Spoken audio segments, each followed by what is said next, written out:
तर मित्रांनो, आपण आलोय जिमच्या लिफ्ट मध्ये सकाळी सकाळी फालतू म्युझिक ऐकायला. मग काय पटकन गेलो वर आणि सर्वप्रथम आपल्या सुपर हिरोचं दर्शन घेतलं आणि मग जरा वेळाने आपले जिम पार्टनर्स आले. काहीच अख्खं म्हणजे जेवढं पण पाणी असतं जिम मध्ये मधलं सगळे एकटाच पिऊन जातो. मग काय सगळ्यात पहिले आपण सुरुवात केली बार्बी प्रेसने आणि माझ्या पाठोपाठ रोहित भाईंनी एवढं सारं वेट मारलं भाऊंचा नादच नाही. आणि मग नंतर लोअर चेस्ट साठी रस्टिकेच वर्कआउट केला.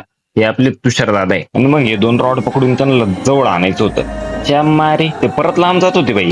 काय करावं मग काय त्याला जोडी सुपर सेट म्हणून ही प्लेट घेऊन समोरच्या काकांना नमस्कार केला. या बाई असं नमस्कार काका, नमस्कार काका. चेस्टचे 3-4 सेट मारून शोल्डर चालू केले. आणि हे पहा हा भाऊ किती वजन मारतो आणि मी फक्त 5 किलो, ते पण सपोर्ट के साथ. आईच्या गावात तसं आमच्या जिम मध्ये नुसत्या रॉडचं वजनच लई आहे बाई. फक्त रॉड मारलं तरी माझं एक सेट होऊन जातो बाई. मग काय तेवढं संपून आता उडायची प्रॅक्टिस करायची होती. फक्त एवढंच की हातात पंखांच्या जागी डंबल होता. आता बघा ही ही ही घेतली जेव. नाही यार तुषारदानी पकडलं नाही तर आता हवेत होतो.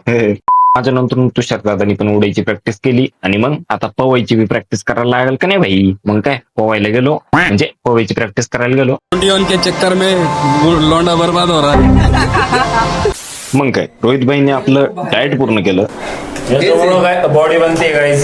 याच्यामुळं बॉडी बनते गाईज. हेच गोष्टी लागते मी पाणी पिओ. हे पटलं आपल्याला पाणी. मग काय सगळं आटपून मी पोहोचलो घरी आणि बस आजचा व्लॉग पूर्ण जिमचाच होता. आवडला तर नक्की लाईक करा ना ब्रो. चला टाटा.